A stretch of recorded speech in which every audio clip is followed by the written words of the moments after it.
Hello and welcome to the final instalment of modelling a drift trike in SolidWorks. In this session we'll go through the design and development of the rear wheels.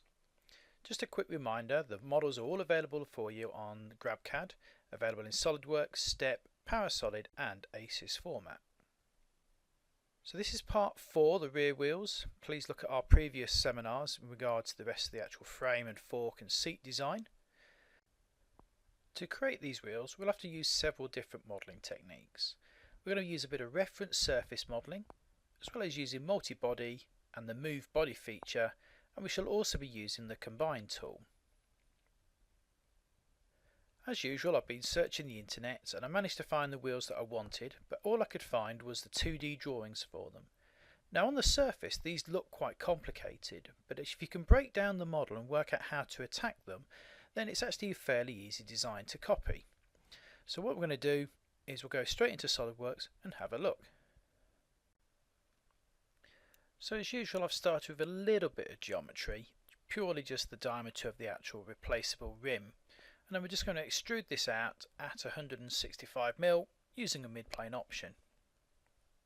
So that's the outside of the wheel, and now I want to start creating the information on the inside of the hub. So I'm going to start just by creating a bit of a layout sketch again using our right hand plane, and I'm going to just do the central hub. That's going to be 40mm. Now we're going to have 6 spokes here, so I'm going to divide my wheel up into a 60-degree segment. So I don't have to kind of redesign this. If I just design 1/6 of this, then we can use a circular pattern later on. Now what we have is we have an undulation, so we have a higher and lower spoke and then they're joined together in the middle. So I'm going to create 2 wedges here. Now to do this I'm going to use a center point arc,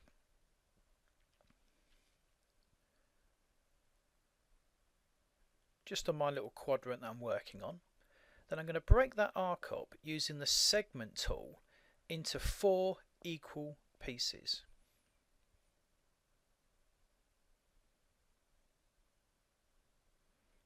And then it's a case of connecting the dots.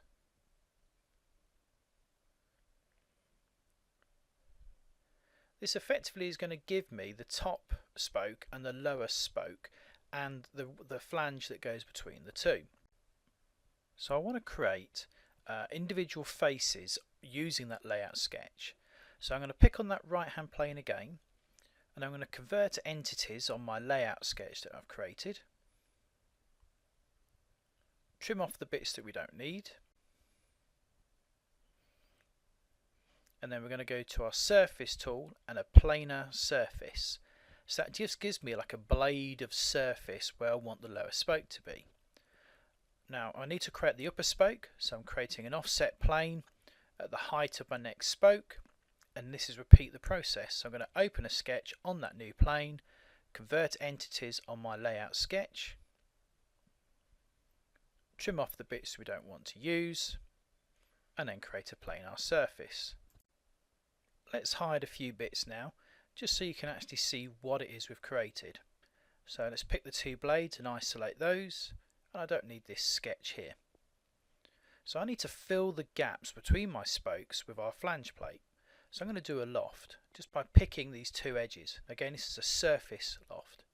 So that's not too bad, gives us a nice kind of crisp sharp face. Now I wanted to blend these 2 together, so what we could do is let's go back into our loft command and we'll modify the start and end tangencies.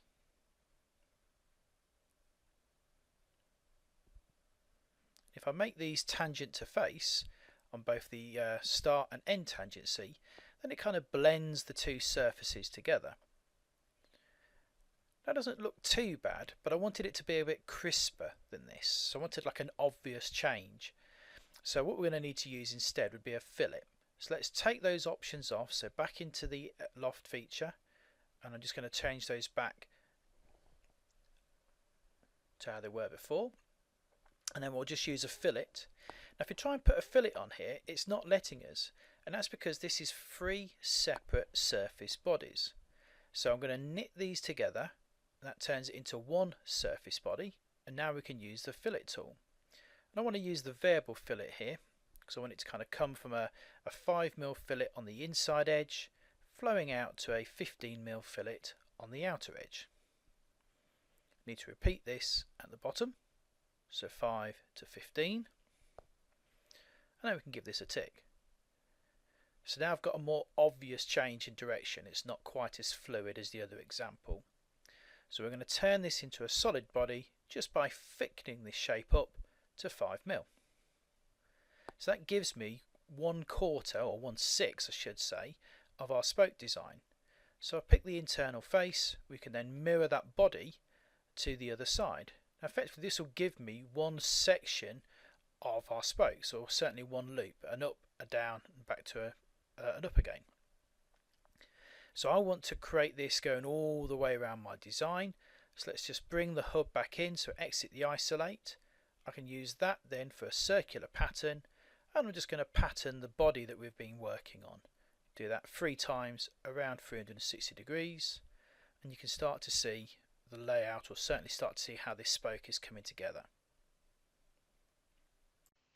I want to add a bit more detail to these spokes. So first off, let's roll back in our design just so we've got our single spoke that we're working on. And again, it always find it easier to isolate out that part that we're working on. And I'm going to open a sketch on the flat face of our kind of top of our spoke, and then we just offset a little bit of this geometry. Just going to go for a 5mm gap, and we'll stick a fillet on that.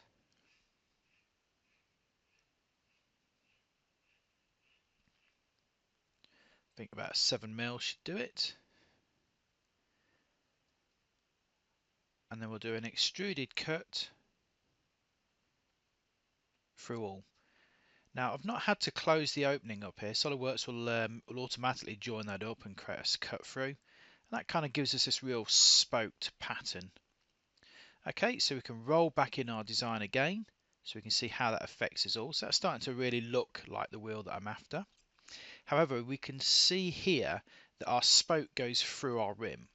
Now these are separate parts because they're replaceable rims. So I need to offset my spoke and just kind of remove it back. So I'm just going to do an offset of 1mm, and then we'll do an extruded cut again. We'll take that through all, but we'll flip the side to cut. And because we're doing this multi-body effect, what we can then do is just say, well, which parts of this don't we want to use? So I don't want it to cut through our rim. Good.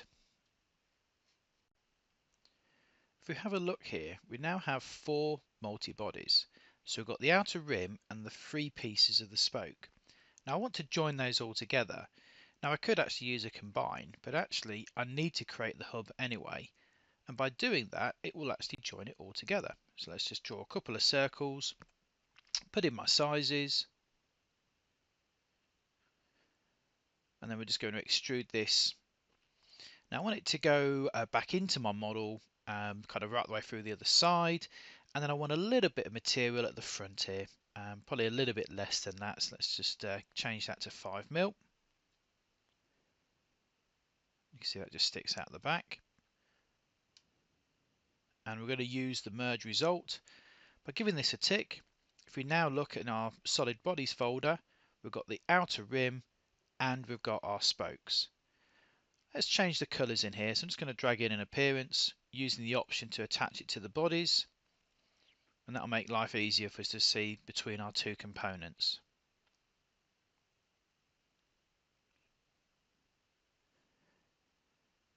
Okay, I think this rim's almost done. Sorry, the actual hub's almost done, but let's just put a fillet on the inside there.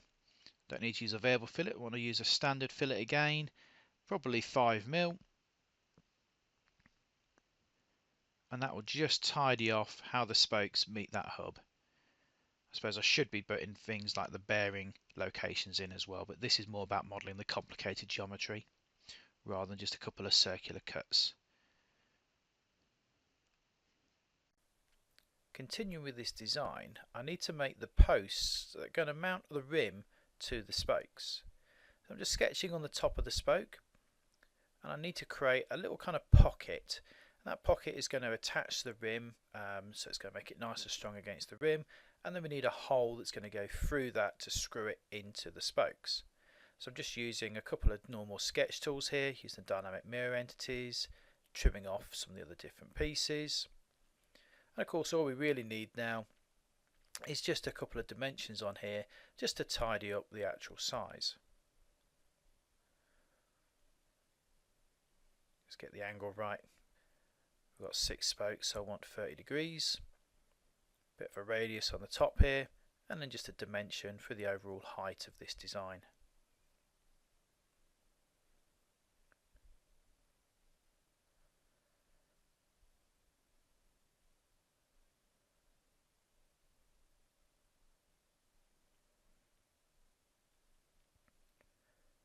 Okay, let's extrude this now.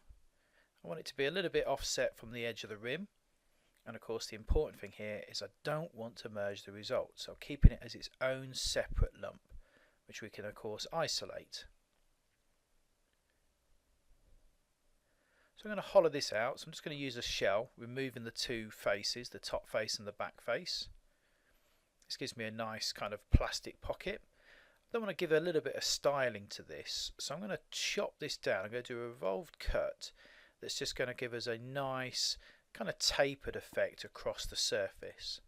So I'm just drawing a centre line, and then I'm going to draw a triangular shape. This is what we'll do as a revolved cut off of this design.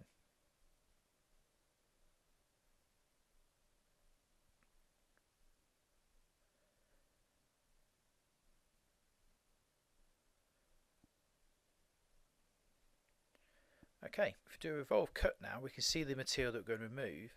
But I can sort of see here there might be an issue at the bottom there. Let's have a look.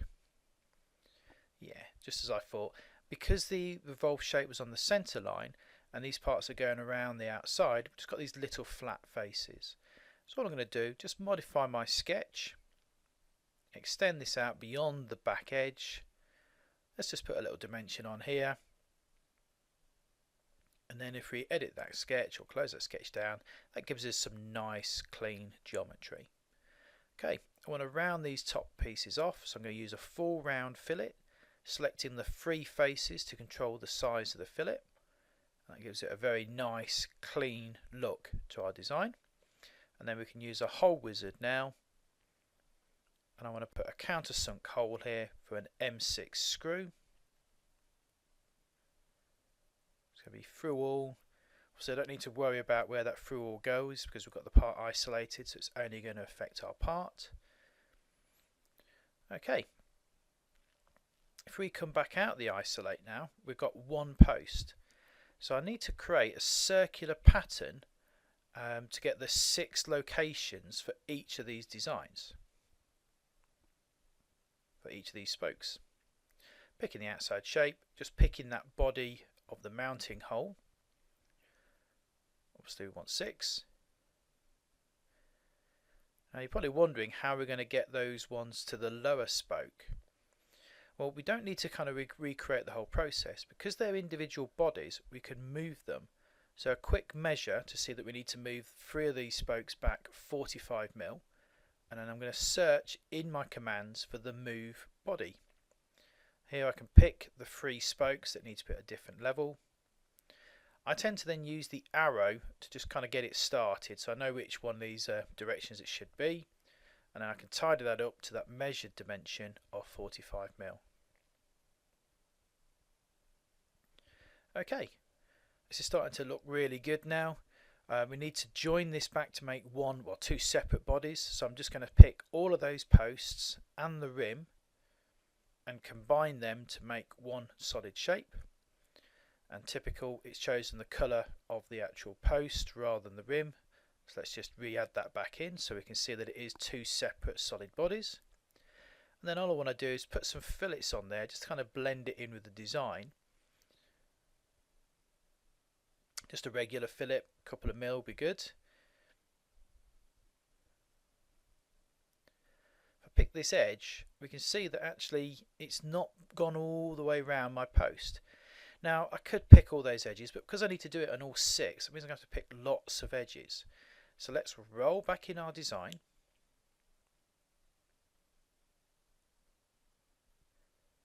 So it's before we've done the combine, before we've done all the pattern. Then we can just put a fillet on that inside edge. Again, just have a couple of mil. And then we roll our way to the end of our design tree again. And then I can stick a fillet in here now. And because that other fillet's in the bottom there, then it will automatically run it around because all those edges are tangential. So all I've got to do is just pick 6 of these edges.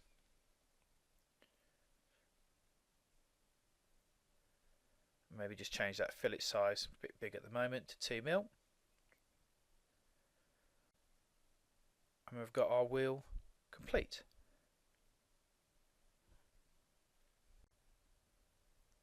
Okay, so that's the wheel complete. Hopefully you enjoyed this series of modelling a drift trike. If you've got any questions regarding these, then my email address is there, or you can ask them on the YouTube channel. And again, remember, all the models are available to download from GrabCAD. Thank you for your time.